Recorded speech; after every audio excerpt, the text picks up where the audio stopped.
인생을 살아가는 많은 사람들의 모습을 보면은 각자 사람마다 생긴 모습도 다르듯이 각자 가지고 있는 개성들도 또 다르더라고요.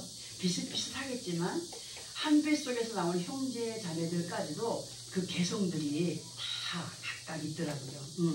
근데 어떤 이는 너무나 강한 자신의 개성 때문에 상대들에게 혐오감을 주거나 또 어떤 사람은 너무나도 그 우유부단한 성격 때문에 상대들에게 답답함을 안겨주는 사람들도 있습니다. 그러나 우리는 예수를 믿는 믿음 안에서 그 앞에서의 개성이나 우유부단함을 거두절미하고 아버지 하나님 앞에 영광이 되는 삶을 살아가야 되기 때문에 항상 말씀에 귀를 기울이고 또 그 말씀을 듣고 깨달음으로 행하여가는 사람들이 되어야 되겠는데요. 저는 많은 사역의 어떤 시간들 속에서 어떤 이들은 변화를 입고 자원하는 믿음의 본을 보여가는 사람들이 있는가 하면은 어떤 이들은 여전히 자기의 습성을 따라서 주장을 하면서 스스로 자신을 높여가려는 사람들 너무나 많이 보아왔어요. 그리고 돌아서서는 앞에서는 그냥 간까지 빼줄 정도로 그렇게 얘기하면서 돌아서서는 뒤통수를 치는 사람 너무나 많았거든요. 물론 사람들마다 개성들이 있어서 믿음의 모습들 또한 그 사람의 개성을 따라 조금씩 다르게 보여질 수 있지만 믿음이라고 하는 것은 사람의 개성을 뛰어넘은 것이 되어야 됩니다. 사람의 그 개성을 뛰어넘는 것이 믿음이다. 그리고 그 믿음의 삶은 말씀이 이끄시는 대로 나타나 보여지는 행위가 있을 때 그것을 믿음이다 라고 할 수가 있죠.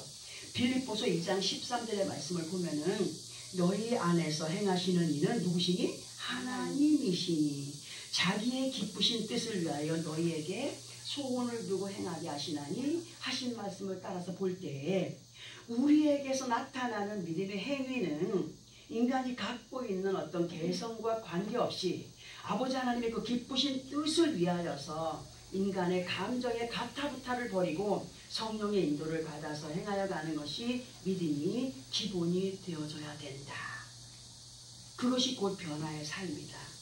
그럼에도 불구하고 우리는 항상 말씀 앞에 어떤 사람들을 보면 자기의 성질과 성격, 곧 자신의 개성을 앞세워 보려고 자존심을 지켜 세워가는 사람들이 있어요. 이 시간에 왜 사람의 개성에 대하여서 말씀을 드리게 되었는지는 저도 잘 모르겠으나 사람들에게 있어서 그 개성이 세상을 살아가면서 칭찬이 되기도 하고 또 멸시가 되기도 하기 때문에 우리 자신들을 돌아보는 시간이 되어야 된다. 저는 말씀을 전하면서 상대들에게 어떤 그 하나님의 뜻을 알고 행하여 가세요 하기보다 전하지만 나는 내 속에 나에게 말씀을 전하면서 그렇게 삶을 살아가기를 다짐할 때가 참 많거든요. 만약에 사람이 예수를 믿는 믿음 안에 있으면서도 자기의 어떤 자신의 개성을 무너뜨리지 못해서 아버지 하나님의 영광을 나타내지 못하고 여전히 자신이 높아져 가는 것이 현안이 되어 있는 사람은 예수 그리스도를 말씀으로 만난 사람인가요? 만나지 못한 사람이다. 만나지 못한 사람이라 할 수 있다. 그리고 사람들에게는 그 끼라는 것이 있어요. 어떤 사람은 몽치다, 음치다 하지만 그들 나름대로들도 다 끼를 가지고 있더라고요. 끼를 가지고 있는데 그 끼가 어디로 치우쳐 있냐에 따라서 사람의 가는 길이 달라지게 돼 있어요. 예를 들어서 사기성이 있는 끼가 있는 사람은 그것을 좋은 쪽으로 머리를 굴려서 모든 사람에게 그 유익이 될 수 있는, 자기에게 유익이 될 수 있는 쪽으로 그거를 쓰면 되는데 상대를 이용하고 속여먹고 그렇게 하려고 하면 어떻게 되겠어요? 나쁜 사람으로 가겠죠. 그러니까 사람마다의 끼가 있는데 그 본성의 끼를 가지고 어느 쪽으로 활용을 하냐에 따라서 그 사람의 가는 길이 달라진다. 이렇게 설명을 드리고 싶은 거예요. 예수 그리스도 안에 있는 사람들에게 있어서 끼는 뭘로 비유했습니까? 성경에서 달란트로 비유했습니다. 달란트로 비유가 되고 그 받은 바 달란트로 인하여서 하나님께 영광이 되고 많은 사람들 가운데에서는 머리가 되는 역사 속에 자신들이 갖고 있는 재능들을 자신을 위해서가 아니라 아버지 하나님의 영광을 위하여서 지혜롭게 활용해 갈 수 있는 우리가 되어야 된다는 겁니다.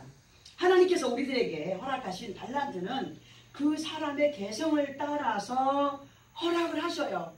허락을 하시지만 무엇보다도 쓰임 받을 때에 그 사람의 안팎으로의 모습이 얼마나 중요한지를 항상 말씀으로 일깨워 주셔요. 왜? 나에게 어떤 끼가 있는데 그 끼를 나를 드러내기 위해서 쓰는 것이 아니라 하나님이 주신 것으로 감사하면서 하나님께 영광이 되는 그러한 것들로 쓰임을 받게 되면은 그거 같이 좋은 게 없다는 거죠. 그렇게 받은 바 달란트를 많이 남겨가는 사람들이 되기를 우리 주님은 원하셔서 우리에게 늘 말씀으로 일깨워 주십니다. 이러한 달란트에 대하여서는 다시 이제 어떻게 말씀을 준비해서 자세히 듣는 시간을 만들어 보도록 하고요. 성경에서 보면은 앞서 가신 선진들의 삶의 모습 속에서 그분들이 가지고 행하시던 특유의 모습들과 행위의 성질을 따라서 아버지 하나님께서 사람을 사용하실 때를 보면은 사도 바울은 그렇게 능력 많고 부족한 것 없는 사람이었지만 하나님의 영광을 위해서 모든 국영화를 배설물처럼 여기고 만드는 사람이 됐어요. 천막 짚는 일을 했지 않습니까? 사람들이 볼 때 어머 쟤 좀 봐. 제가 예수를 만나기 전에는 잘 나가더니 예수 만나고 나더니 천막을 짚네. 손가락질 할 거 아니에요? 근데 그는 하나님께서 얼마나 높여주셨는지 하나님의 나라에서 그 이름이 기록된 사람이 되었다는 사실이죠. 그런데 우리 사람들은 육신의 모습을 보면서 평가하지 않습니까? 우리 하나님은 우리의 마음을 살피시는 분으로 육신의 모습도 중요하지만 우리의 속사람이 거듭나 있기를 바라시는 분이라고 늘 우리는 말씀을 듣고 있습니다. 하나님께서는 그렇게 이 사람을 갑자기 낮추면 사람이 자존심이 상해요, 안 상해요? 상하겠죠? 속상하겠죠? 그러나 변화를 시켜서 낮은 자리에 임하게 하셨을 때에 뭐가 나옵니까? 불평이 나옵니까? 아니에요. 오히려 감사가 나와요. 나에게 새로운 삶을 살게 하시고 이렇게 변화의 삶으로 이러한 밑바닥까지 내려와서 하나님의 영광을 위해 살게 하시니 얼마나 감사합니까? 하는 그렇게 오히려 감사할 수 있는 믿음을 갖게 되죠. 정말 그 사람이 갖고 있는 살아가던 성질들을 활용을 하되 하나님의 영광을 위해서 활용하신다는 사실을 알아야 된다는 거예요. 많이 배웠지만 그 많이 배움을 세상에 나가서 쓰는 사람도 있지만 하나님의 영광을 위해서 쓰임받게 하시는 사람이 있다는 거예요. 그럴 때 우리는 감사해야 된다는 거죠. 저도 처음에는 만민들 앞에 나서서 그렇게 스타가 되고 하는 것이 꿈이었지만 실망도 많았어요. 절망도 많았어요. 좌절했어요.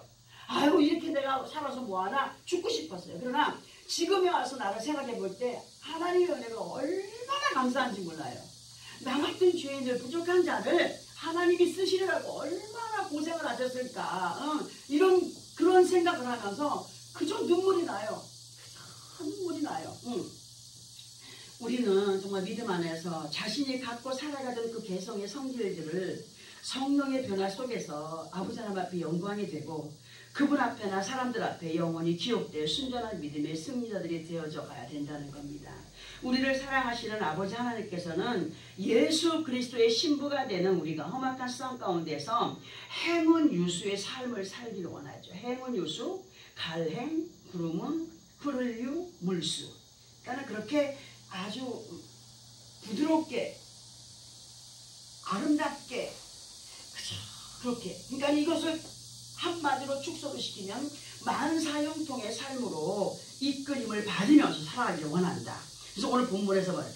유다가 되라 이스라엘이 되어 그렇게 하나님 앞에 영광이 되기를 바라는 우리 주님. 이 시간은 우리가 알아야 될 유다와 이스라엘에 대하여서 한번 들어볼까요? 유다라고 하는 단어는 히브리식 발음으로 예후다이다. 예후다이며 헬라어식의 발음으로는 아우다스 그리고 뜻은 찬양하다, 감사하다, 신앙하다입니다. 그리고 이스라엘은 너무 잘 알다시피 하나님과 겨루어 이김. 예수 그리스도 안에 있는 우리가 하나님을 이겨간다는 것은 우리가 힘으로 하나님을 이길 수 있어요? 지식과 상식으로 하나님을 이길 수 있어요? 절대로 이길 수 없어요. 하나님을 이기는 힘은 어디서 나오느냐? 겸손히 엎드려 기도할 때에, 간구할 때, 간청할 때에 하나님은 그렇게 낮아진 우리 앞에 그분의 눈높이를 맞추어 주시는 분이다. 우리 앞에 눈높이를 맞추어 준다는 것은 그분이 그만큼 우리 앞에 낮추어졌다. 누가 이긴 거예요? 우리의 낮춤 앞에 하나님이 낮춰졌으니까 누가 이긴 거예요? 우리가 이긴 거죠. 우리가 이스라엘이에요. 응? 이러한 분이에요. 정말 우리 하나님은 무조건 엎드린다고 그 사람들 앞에 낮춰지는 게 아니라 겸손함으로 그분 앞에 엎드려 간청하고 간구하고 하나님의 그 은혜를 사모하고 그 힘을 의지할 때에 하나님은 그 사람의 그 마음에 맞게끔 몸을 낮추어서 함께 하시는 분이다. 그러므로 우리가 유다가 되고 이스라엘이 된다고 하는 것은 아버지 하나님 앞에 찬양하며 감사의 조건을 내 것으로 소유하기 위해서요. 그분 앞에 늘 겸손히 자신들의 모습을 낮춰가는 삶이 되어야 된다는 것으로 연결을 시켜볼 수가 있다는 겁니다. 우리가 아버지 앞에 낮아질 때에 하나님 우리 앞에 손들어 주시는 분이다. 확실하게 마음에 새기시기 바랍니다. 이제 이 시간 허락하신 본문을 통하여서 우리에게 권고하시는 말씀을 마음에 새기기 위해서 다시 한 번 더 본문을 합독을 해봅니다. 시작. 유다 족속아 이스라엘 족속아 너희가 이방 가운데에서 저주가 되었었으나 이제는 내가 너희를 구원하여 너희가 복이 되게 하리니 두려워하지 말지니라 손을 견고히 할지니라. 아멘. 이 말씀 안에서의 포인트는 아주 중요한 키포인트는 하나님께서 하나님의 자녀들의 모든 것을 회복시켜 주겠다. 복이 되게 하겠다입니다. 그러나 이러하신 아버지 하나님의 약속에 앞서서 우리가 행하여 가야 할 일이 있는데 그게 뭐냐면 믿음의 행위를 먼저 보여가라입니다.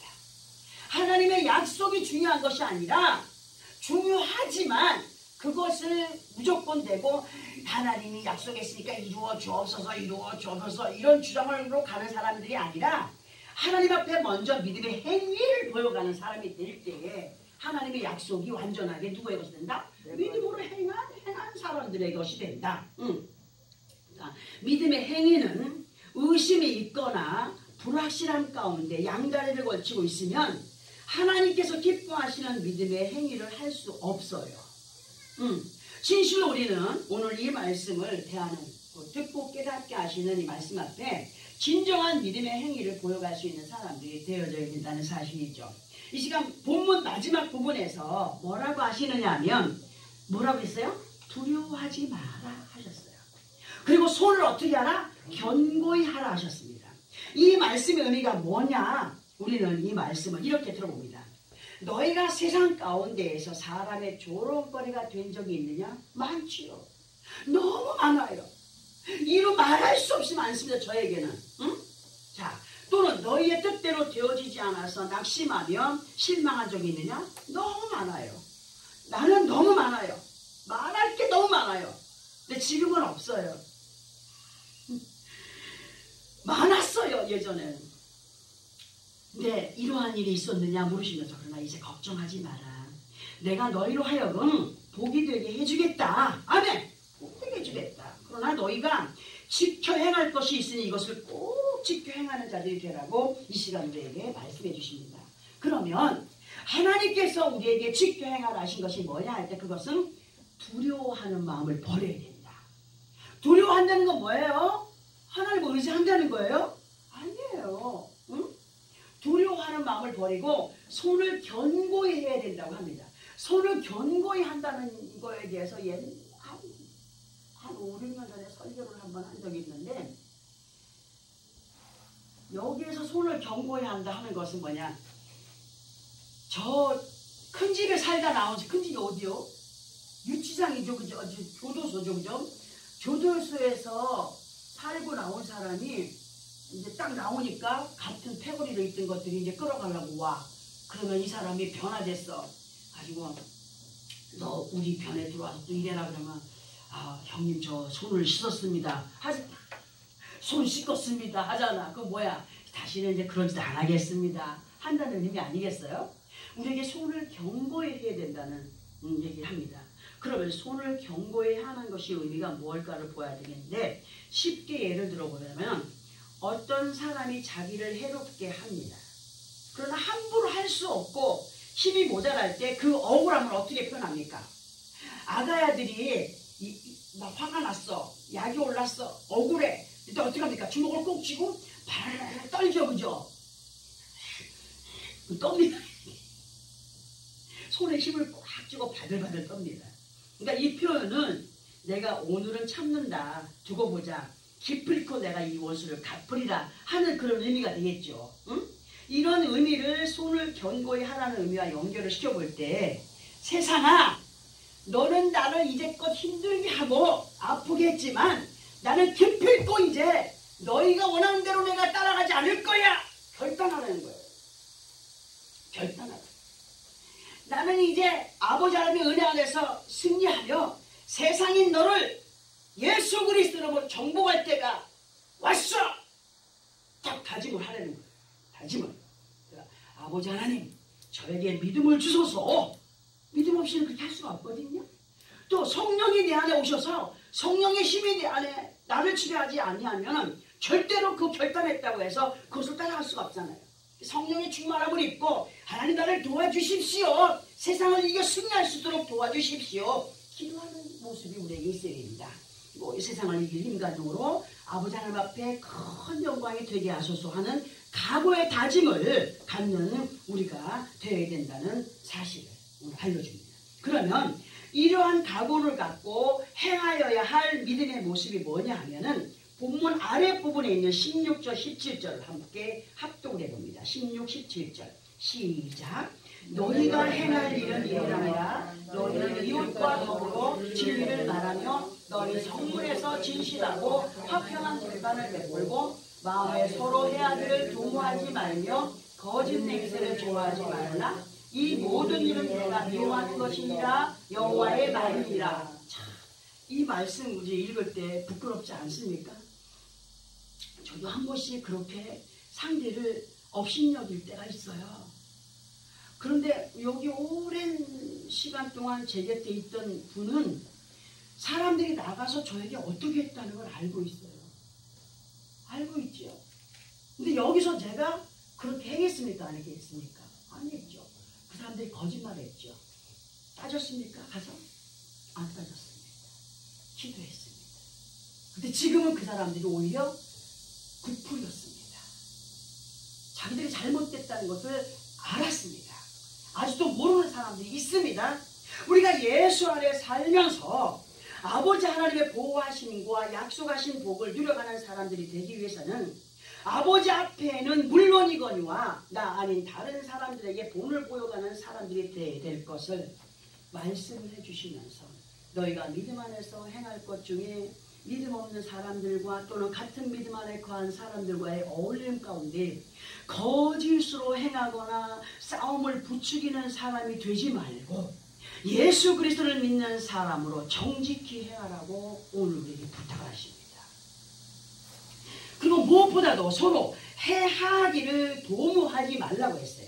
도모라고 하는 것은 꾀할도에 꾀할모로 어떤 일을 이루기 위하여서 대책과 방법을 세우는 것이 되지만 나쁘게 표현을 하자면 한마디로 상대의 뒤통수를 순간에 내치는 그러한 것이 도모라고 할 수 있습니다. 예수 그리스도 안에 있는 믿음의 사람들이 간교한 동호 가운데 있게 되는 것은 그 사람이 태어나면서부터 갖고 태어난 기질로 세상을 살아가면서 반드시 버리지 못하면 아버지 하나님을 기쁘시게 하지 못하는 사람이 되기 때문에 반드시 버려야 된다. 사람이 이렇게 도모하는 자가 되었다가 성령의 충만을 받으면 변화에 대한 삶을 살아가다가 이 사람이 은혜가 식어가니까 어떻게 돼요? 다시 옛 모습이 나오는데 옛 모습에 플러스 알파가 되어서 더 간교한 자가 되더라는 얘기죠. 얼마나 무서운지 몰라요. 사람이 이러한 도모를 버리지 못하면 무엇이 연결이 되느냐 하면 거짓말이 연결이 되고, 그런데 이 거짓말을 자신도 모르게 그것이 거짓말인지 이것이 정말인지도 모르게 행하는 사람이 있다는 거예요. 우리를 사랑하시는 아버지 하나님께서는 사람이 못생겼다, 못 산다, 못 배웠다, 이런 것으로 사람을 평가하신다고요? 아니에요. 하나님은 그 속마음을 살피시는 분으로 그가 째거가 됐든지 곰보가 됐든지 코가 하나 없든지 귀가 없든지 눈이 한쪽이 없든지 그거 상관하지 않으셔요. 응? 겉모습을 상관하는 분이 아니라는 거예요. 속마음을 살피시는 분이라고 수없이 우리는 말씀을 들었습니다. 그 속마음에서 어떻게 행동으로 연결시켜가는지를 보시는 분이시기 때문에 우리의 양심이 자신들의 생각으로 기울어져 버린 그러한 부모가 아닌 양심이 믿음 안에 바로 세워진 정결한 사람들이 되기를 바라시는 분이 누구예요? 우리의 아버지 하나님이시라는 거죠. 아버지 하나님께서 스가랴 7장 12, 13절을 통하여서 이런 말씀을 해주십니다. 아주 의미심장한 말씀이십니다. 이 말씀 우리 함께 합독해 봅니다. 7장 12, 13절 시작. 그 마음을 금강석 같게 하여 율법과 만군의 여호와가 그의 영으로 옛 선지자들을 통하여 전한 말을 듣지 아니하므로 큰 진노가 만군의 여호와께로부터 나왔도다. 내가 불러도 그들이 듣지 아니한 것처럼 그들이 불러도 내가 듣지 아니하리라. 만군의 여호와가 말하였느니라. 이 말씀이 무슨 의미인지 알겠습니까? 응? 보세요. 이 말씀 정말 무서운 말씀이에요. 어떤 사람이 상담을 하러 옵니다. 예전에 수년 전에 기도를 올라와서 기도할 때 갑자기 어떤 분 앞에 가서 예언을 하게 하십니다. 사랑하는 자여, 네가 바라는 것이 무엇이냐? 내가 1년 안에 그 뜻을 아름답게 이루어 주리라. 감사하는 자가 되어라 했습니다. 저는 그러고 내려왔습니다. 그리고서 2년인가 3년 있다가 그분과 함께 옆에 있던 분이 찾아왔어요. 물어서 찾아와갖고 목사님이 옛날에 그 사람한테 응답해준 것처럼 저한테도 응답을 좀 해주세요. 그래서 제가 응답하는 사람 아닙니다. 그 사람이 어떤 문제가 있는지 난 몰랐다 그랬잖아요. 결혼한 지 13년이 됐는데 아이가 없었어요. 딸 하나 입양을 했대요. 절대로 그때는 너희의 계획을 마음대로 행하지 마라 하셨음에도 불구하고 그 말을 믿지 못하고 입양을 했는데 그 입양한 그때 임신이 돼가지고 하나님께서 이루시겠다는 그 해에 딸을 하나 낳게 하셨습니다. 입양을 안 했더라면 하나님은 완전한 뜻을 이뤘을 거 아니에요. 또 입양을 했다 할지라도 하나님 응답하셔갖고 자녀를 보았어요. 그 사람처럼 나에게도 응답을 좀 해주십시오. 제가 응답하는 사람 아닙니다. 얘기했어요. 솔직한 얘기 드렸어요. 보세요. 예수 그리스도 안에 있는 믿음의 사람들이 순종의 삶을 살아가지 못하는 것은 하나님께서 그 마음을 뭐같이 했다? 금강석같이 하였다. 강팍하게 하였다. 강팍하게 하였기 때문에 하나님께서 사람의 마음을 금강석같이 강팍하게 하신 이유는 이미 그 사람의 마음이 믿음이 없는 사람으로 하나님의 말씀을 들으려 하지 않거나 들었어도 대수롭지 않게 여기기 때문에 그렇게 강팍하게 내버려 두었다. 얼마나 무서운 저주의 말씀이십니까? 더 심각한 것은 그들이 하나님의 말씀을 대수롭지 않게 여기며 듣고 깨닫기를 거부하고 의심하거나 불신앙함으로 행하는 자들이 어떤 문제를 앞에 두고 구하거나 도움을 요청할 때 13절에 뭐라고 해야 되십니까? 내가 불러도 그들이 듣지 아니한 것처럼 그들이 불러도 내가 듣지 아니하리라. 누구의 잘못입니까? 사람의 잘못. 하나님이 응답하시는 안 하는 것이 아니에요. 그 사람이 하나님의 그 은혜에 대응하지 않았기 때문에 나 또한 너에게 대응하지 않겠다 이런 말씀이 됩니다. 얼마나 무서운 말씀이십니까? 하나님께 가까이 나와 간청하고 간구하고 하나님의 응답 가운데 살기를 원한다면 우리는 하나님의 말씀에 대응하는 사람들 되어야 됩니다. 액션을 취해가는 믿음의 액션을 취해가는 사람들이 될 때에 하나님이 우리의 믿음의 행위를 보시고 어떻게 하신다? 응답해 주신다. 응답해 주십니다. 그들이 불러도 내가 듣지 아니하는 것은 이미 그들이 내가 불렀어도 내가 말하였어도 반응을 보이지 않았기 때문에 내가 그들에게도 반응을 보이지 않는 것이다. 사람의 말입니까? 하나님의 말씀이에요. 우리는 상대가 믿음 없이 행하면 그 사람이 믿음이 없어서 그런 거라고 그렇게 생각을 하고 치부하지 않습니까? 알고 보니까 하나님께서 하나님을 무시하는 자들에게 내리는 벌이었더라고요. 무서워요. 얼마나 무서운 말씀이십니까? 우리 모두는 진실로 아버지 하나님 앞에 순전한 자들이 되어서 하나님께서 허락하시는 온유함 가운데 거한 복받은 사람들이 되어야 됩니다. 아멘. 네. 잘 산다고 복입니까? 못 산다고 저주라고 했습니까? 아니라고 했습니다. 잘 살아도 못 살아도 이 땅에 살아가는 동안은 시험이라고 했습니다. 많은 것을 가지고 하나님의 영광을 위해서 얼마나 사용을 했느냐. 많은 것을 갖지 못했지만 없는 가운데서 얼마나 하나님 앞에 감사하며 기뻐하며 찬양하며 살아갔느냐. 이거를 보시는 하나님. 우리가 예수 그리스도 안에서 하나님과 신실한 교통 속에 있는 것이 얼마나 귀하고 아름다운 복인가를 알게 하시는 말씀. 하나님은 하나님을 신뢰함으로 행하는 자들에게 뭘로 응답하시느냐? 사랑과 평안과 축복으로 응답하시니 반응해 주는 분이심을 다시 한 번 더 우리 마음에 새겨야 됩니다. 진실로 예수 그리스도 안에 있는 우리가 정말 시편의 말씀처럼 시냇가에 심겨진 나무들과 같이 시절을 쫓아 풍성한 과실을 맺어가는 삶이 되기를 위하여서는 하나님과 우리 사이에 화평의 자리가 되어주신 예수 그리스도와 함께 성령의 충만한 은혜를 누려가기를 힘써야 된다는 겁니다. 왜 기도하기를 부탁합니까? 성령의 충만함을 입으라고 기도하기를 원하시고 성령의 충만함을 입은 사람으로 하나님을 이겨 승리하는 자가 되기 위해서 이스라엘이 되기 위해서 진심으로 엎드리는 시간을 가져라는 겁니다. 진정한 믿음 안에서 하나님을 기쁘시게 하며 그분의 은혜 안에서 승리의 삶을 누려가기 위해서는 이 시간 본문의 말씀을 우리 각자들의 말씀으로 생기면서 진정한 유다가 되고 이스라엘이 되어감으로 험악한 세상 가운데에서 더욱더 손을 견고히 하는 결단으로 아버지 하나님의 구원의 역사 속에서 살아가는 정말 세상의 삶을 복되게 누려가는 우리 모두가 되어야 된다는 거죠. 많은 것을 가졌어도 평안을 누리지 못하는 것은 복이 아닙니다. 맞죠? 많은 것을 갖지 못했어도 평안을 누려가는 것은 복입니다. 이게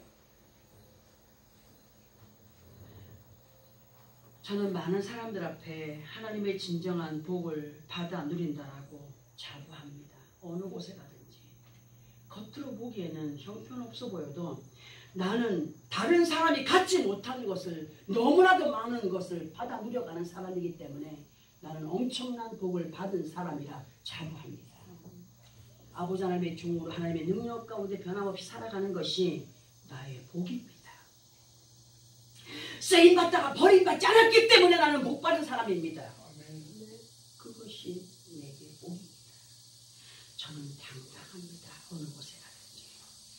그리고 여러분은 생명의 양식을 만나와 같이 이 주의 종을 통하여서 대언해 주실 때에 그 말씀을 듣고 믿고 행하는 가운데 평안과 풍요로움도 함께 누려가는 귀한 믿음의 승리자들이 될 때에 그것이 복받은 사람들의 삶인 것을 알아야 됩니다.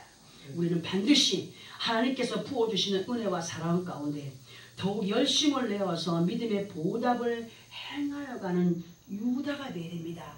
유다는 뭐라 했습니까? 찬양하다, 신앙하다, 의지하다 이런 것이라고 하지 않았습니까? 그 위대하신 하나님께서 우리들의 믿음의 눈높이를 맞추어서 필요를 따라 공급해 주시기를 원하시는 아버지 하나님 앞에 인정이 되는 유다로 이스라엘로 그러한 삶을 살아가야 된다는 겁니다. 우리는 진정 믿음 안에서의 우유부단은 얼마나 아버지 앞에 정죄함이 된다는 사실을 알아야 되고 이 우유부단함을 완전히 버리고 적극성을 띤 누구의 말씀에? 하나님의 말씀에 적극성을 띤 믿음의 발걸음을 옮겨가며 언제 어느 때든지 우리들의 소리에 귀를 민감하게 열고 계시는 그분 앞에 사랑을 마음껏 누려가는 유다와 이스라엘이 되어가는 결단의 마음들이 우리에게 있어서 그렇게 행하여 드린 가운데 하나님이 우리의 모든 것 앞에 눈높이를 맞추어서 그렇게 나와 함께하여 주시는 그 축복의 시간들을 누려가는 그런 믿음의 승자들의 삶이 되어지기를 예수 그리스도 이름으로 축원합니다. 기도하겠습니다.